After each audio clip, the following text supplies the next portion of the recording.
93, acho que foi um pouco depois do impeachment do Collor lá, né? Naquela época, mais ou menos. O Brasil tem novo presidente. Logo depois de assumir, o presidente Itamar Franco pediu a ajuda de Deus para garantir um governo humilde e transparente. E garantiu que não haverá corruptos. Ao menos 2 soldados da Polícia Militar do Rio participaram da chacina da Candelária. O reconhecimento foi feito agora há pouco pelos sobreviventes e testemunhas do crime que chocou o país. A seleção brasileira tomou todos os cuidados com a altitude de La Paz, mas não foi suficiente. A Bolívia acabou com a nossa invencibilidade de 40 anos em jogos das eliminatórias.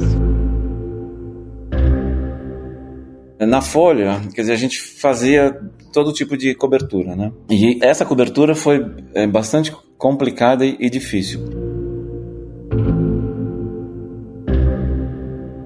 Este é Hormuz de Alves, que em 1993 era repórter fotográfico do jornal Folha de São Paulo. Já devia ser ali perto de 1h30, 2 horas, tal. Como o dia estava relativamente tranquilo, já estava quase me preparando para ir embora para casa, né? Quando veio essa notícia de que tinha acontecido um massacre lá, que uma aldeia tinha sido dizimada em Roraima, que a gente precisaria ir para lá. E o editor lá me chamou, falou, tem que ir para lá, tal. Eu falei, legal, eu vou para casa, pego uma mala de roupas e volto. Ele falou, não dá tempo, vocês vão direto para o aeroporto. Os veículos todos estavam mandando gente para lá. Já tinha ido o pessoal da Veja, o pessoal do Globo. A reportagem do podcast Direitos Humanos em Ação, parceiro do Guilhotina nessa temporada especial, conversou com ele para resgatar a memória do primeiro caso de condenação pelo crime de genocídio pela justiça brasileira. Caso que, infelizmente, muita gente nem ouviu falar. E aconteceu há mais de 30 anos. Mas a gente sabe bem que apagar a memória da história do Brasil não é mero acaso. É um projeto político. Até agora não existem pistas concretas sobre o que aconteceu. E para acompanhar de perto os trabalhos dos policiais federais, viajaram para a área o coordenador da Fundação Nacional de Saúde, Irã Gonçalves, e o presidente da OAB em Roraima, Esmone Grangeiro. Os 6 deputados estaduais estavam na reserva Yanomami. Eles souberam, através de 5 sobreviventes, que garimpeiros invadiram a maloca de Hashimu e mataram mais de 30 índios, mas os corpos não foram encontrados. Olá, eu sou Luiz Brasilino e vou te acompanhar nessa nova série especial, Genocídios.br. Ela é fruto de uma parceria do podcast Direitos Humanos em Ação, da Articulação para o Monitoramento dos Direitos Humanos no Brasil, com o Guilhotina, o podcast do Le Monde Diplomatique Brasil. A produção é da Rádio Tertúlia. Serão 6 episódios em que vamos falar sobre o genocídio no Brasil, um crime atroz que está no passado e no presente do nosso país. Um assunto urgente que envolve direitos humanos e justiça. Vamos falar sobre as violências sistemáticas contra povos indígenas, população negra, LGBTQIAPN+, mulheres. Vamos falar de intolerância religiosa. Mas eu queria compartilhar com você que, mais do que falar sobre uma questão jurídica do genocídio e fazer denúncia, este podcast quer ampliar o debate político sobre o tema. Então, ao longo dessa temporada, você vai ter elementos aqui para refletir não só sobre o que é genocídio conceitualmente falando, como também sobre os fatores de risco que podem gerar ações genocidas. São conceitos diferentes, mas que, ao fim e ao cabo, implicam em graves violações de direitos humanos.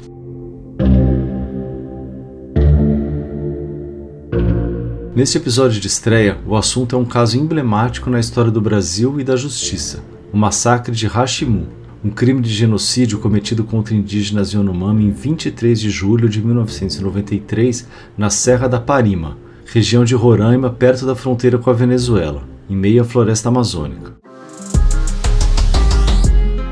Genocídios.br, temporada especial do Guilhotina, o podcast do Le Monde Diplomatique Brasil, em parceria com o podcast Direitos Humanos em Ação, da Articulação para o Monitoramento dos Direitos Humanos no Brasil. Produção Rádio Tertúlia.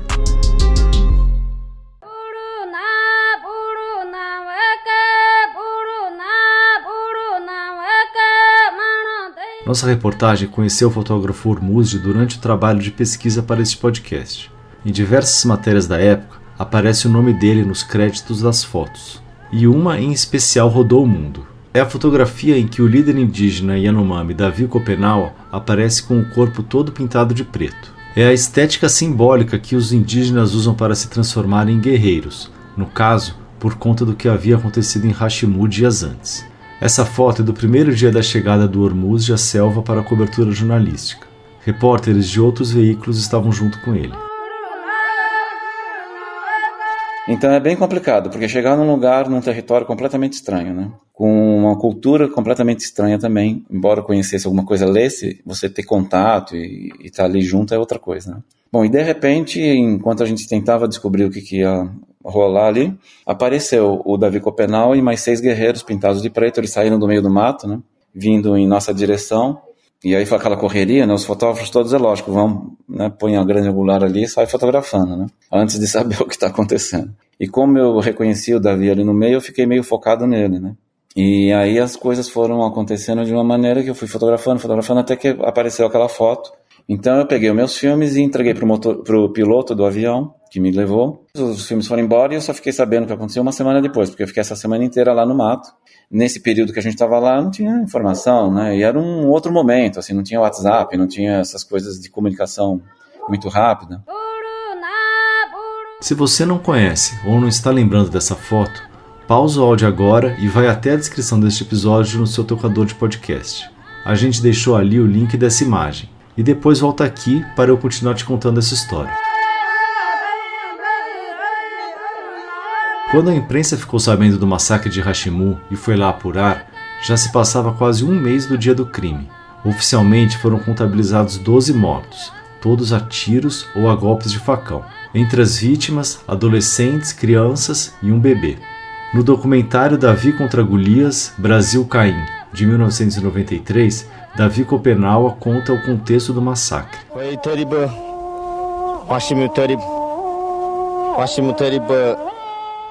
Na língua nativa do povo Yanomami, Davi diz que aquela não foi a primeira vez. Ele conta que desde que os garimpeiros chegaram, a vida dos indígenas virou uma confusão.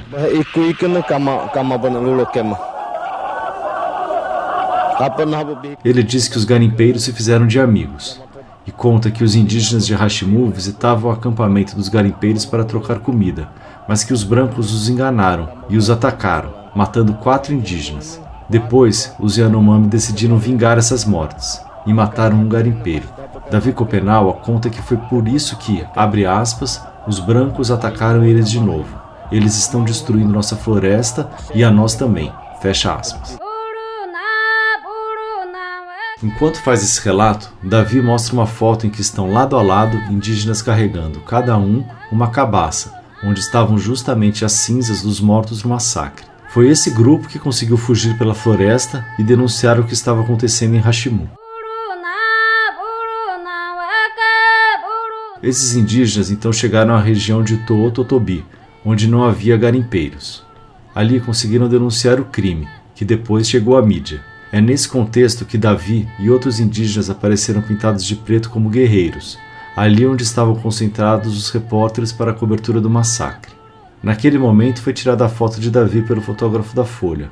Era agosto de 1993.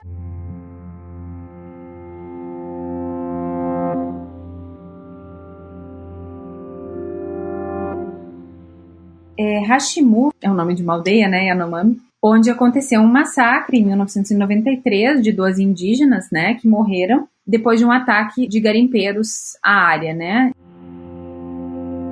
Essa é a Fernanda Friso Bragato, professora de Direitos Humanos da Unicinos, no Rio Grande do Sul. Ela pesquisa direitos indígenas e decolonialidade. Então, naquele momento, final dos anos 80, início dos anos 90, a terra indígena Yanomami ela foi invadida por milhares de garimpeiros, assim como hoje, né, está invadida por milhares, 20, 30 mil garimpeiros, causando os mesmos problemas que causaram lá no final dos anos 80. 1992, a terra indígena Yanomami foi demarcada. E esse massacre ele aconteceu em 1993. Na época, o procurador da República em Roraima, Luciano Maris Maia, ele denunciou 24 garimpeiros pelo crime de genocídio. Nossa reportagem também conversou com o Luciano Maris Maia. Quando esse fato explodiu o conhecimento no Brasil, o ministro da Justiça, então Maurício Correia, o Procurador-Geral da República, então Aristides Junqueira, e o coordenador da temática indígena, Aurélio Rios, foram no helicóptero da Força Aérea até Rachimu. A Polícia Federal começou a investigar, ia nos campos de pouso, ia localizando em Roraima, e identificou a seguinte situação que terminou sendo objeto de uma denúncia. Espera aí que eu vou fazer um parênteses agora. Antes de avançar nessa entrevista com o atual subprocurador da República, a gente precisa sublinhar uma informação. Genocídio. Como a legislação classifica esse crime?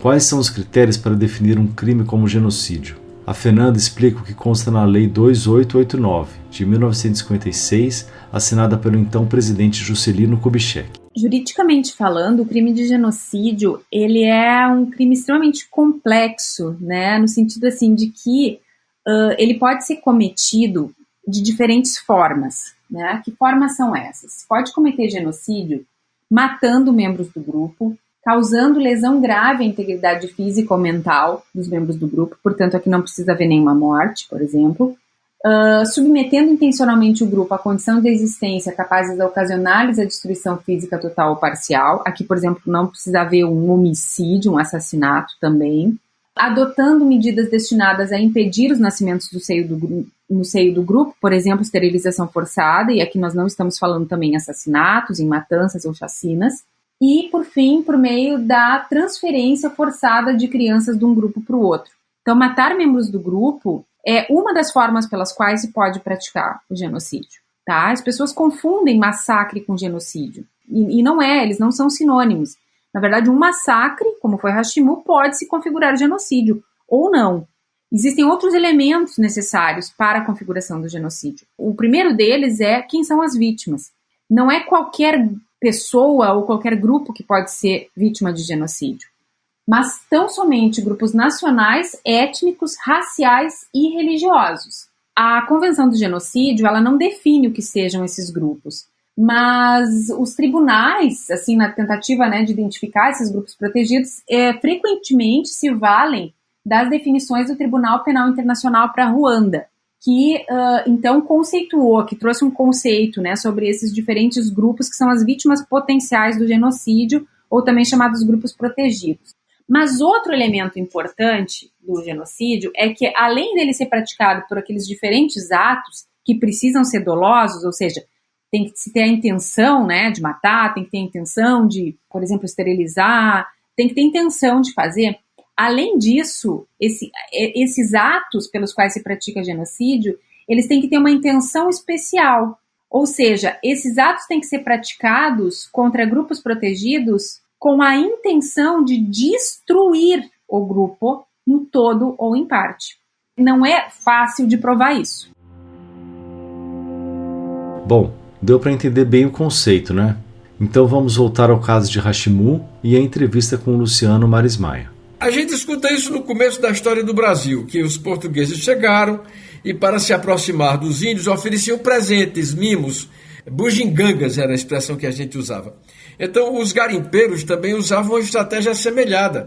Prometiam armas, prometiam redes, prometiam alimentos e algumas vezes cumpriam, outras vezes não cumpriam. Então, houve um primeiro atrito em que um determinado garimpo tinha prometido a uma liderança indígena alguns desses favores e não tinha cumprido. Então a liderança indígena foi lá cobrar isso, não recebeu, saiu frustrado e deu uns tiros e atingiu algumas panelas, alguma coisa assim. Passado um tempo, um outro grupo de Yanomami foi lá fazer uma visita àquela comunidade, porque aquela comunidade de garimpeiro estava no seu território, e os garimpeiros então resolveram retaliar em cima desse grupo.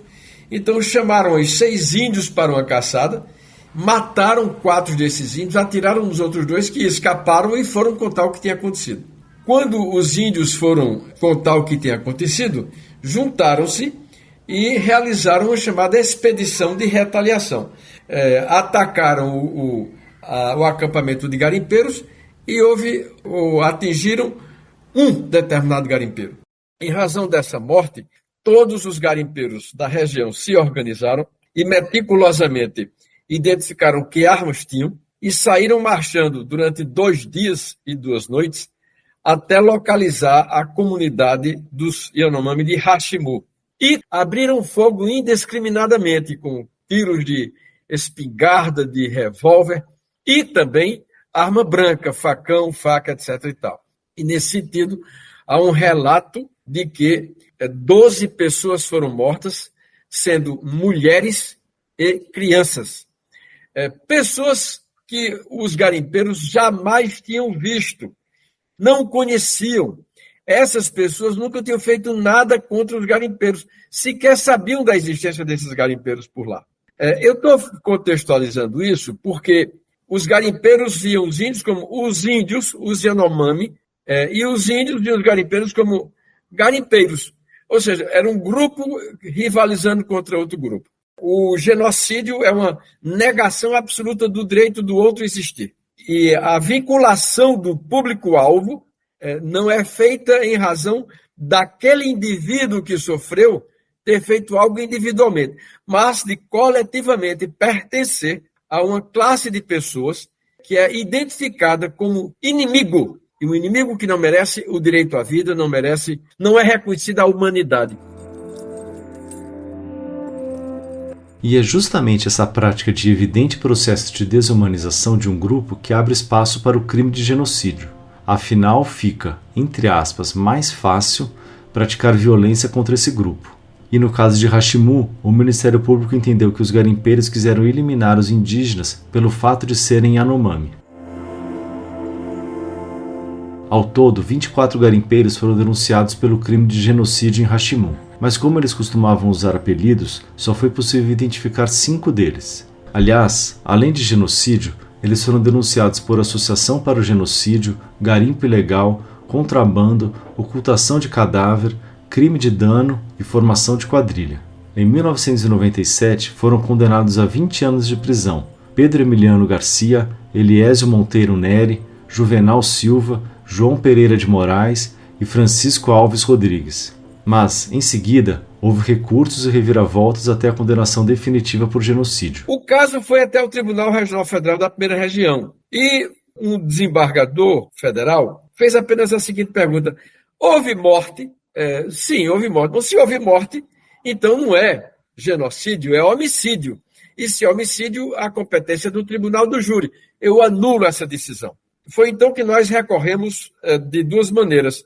Recorremos ao Superior Tribunal de Justiça, dizendo que o tribunal tinha negado reconhecer a existência do genocídio como um crime específico, previsto numa lei específica, e também recorremos ao Supremo Tribunal Federal, dizendo que o tribunal tinha se recusado a aplicar a Constituição quando tinha confundido um crime de homicídio com um crime de genocídio, e só sendo do Tribunal do Júri o homicídio, que é uma deliberada intenção de matar alguém singularmente, individualmente, alguém específico. Então, o que nós argumentamos, na mesma circunstância, é que isso seria do juiz singular e não do Tribunal do Júri.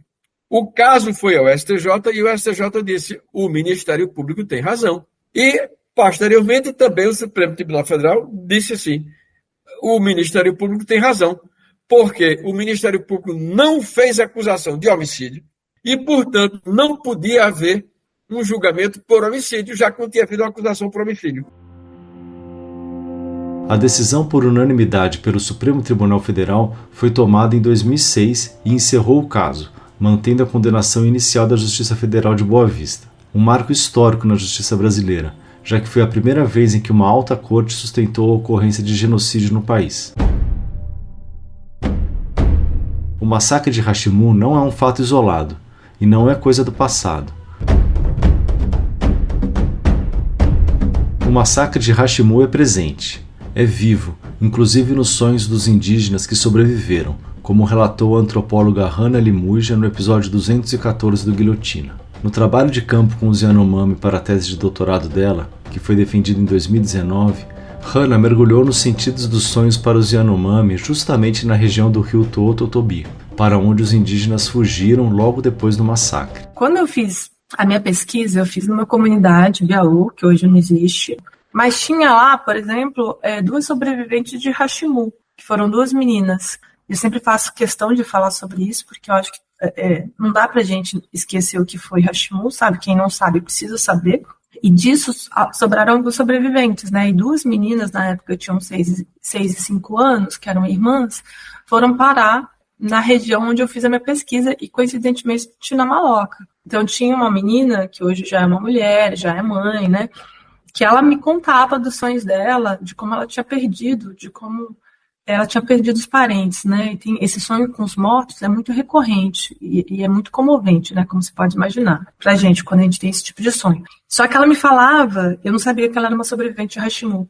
Ela me falava que ela não tinha pai, que ela não tinha mãe e que os brancos tinham matado a família dela.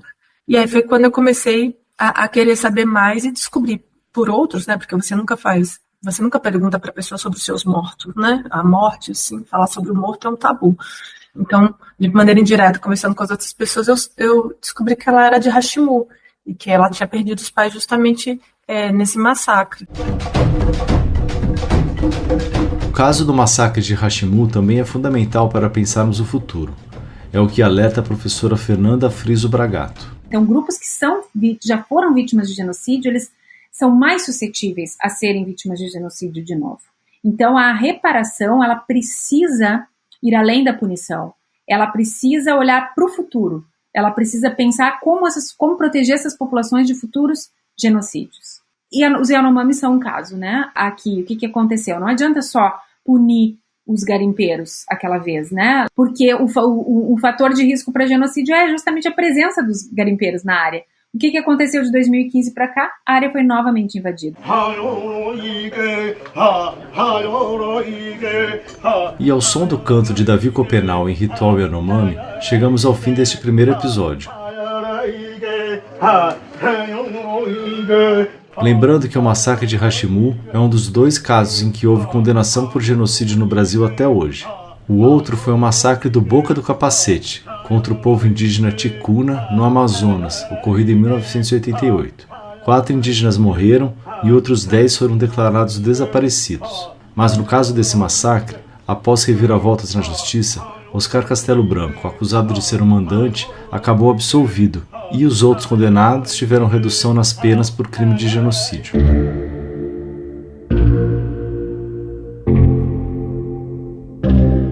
Mas antes de encerrar, eu quero te contar uma última coisa sobre a história daquela foto que eu falei no começo do episódio. Na entrevista, o fotógrafo Hormuz de Alves contou que no final de 2023, ele e o Davi Copenau se reencontraram pela primeira vez desde que se viram na floresta amazônica. E aí o Hormuz presenteou o Davi com a foto emblemática impressa dele como guerreiro, tirada 30 anos antes.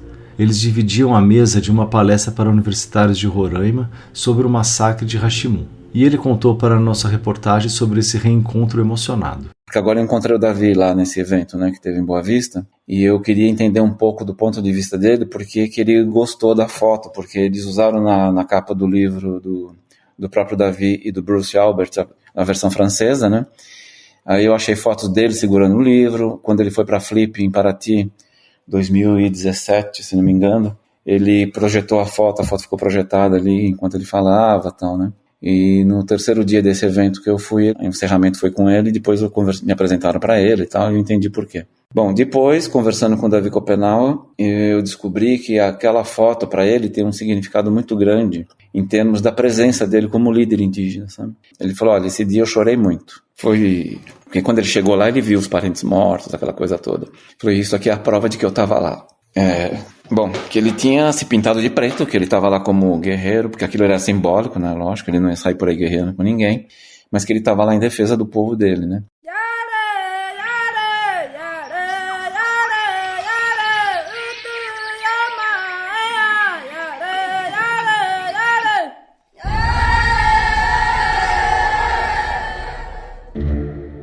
Se você gostou do podcast, nos ajude a fazer ele alcançar mais pessoas.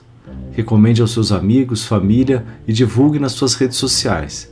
E se você quiser saber mais sobre o assunto que tratamos aqui, Nós deixamos na descrição deste episódio, nos tocadores de podcast, vários materiais relacionados ao massacre de Hashimu e ao tema do genocídio. Você também encontra mais conteúdos no site monitoramentodh.org.br. E se você não fez isso ainda, clica para seguir o Guilhotina e ser notificado quando publicarmos o segundo episódio da temporada. Vamos publicar às segundas-feiras quinzenalmente. Este foi o primeiro episódio da série especial Genocídios.br. Nesta estreia, você ouviu áudios da TV Cultura, do Instituto Socioambiental, da Rede Globo e da TVE Macuxi.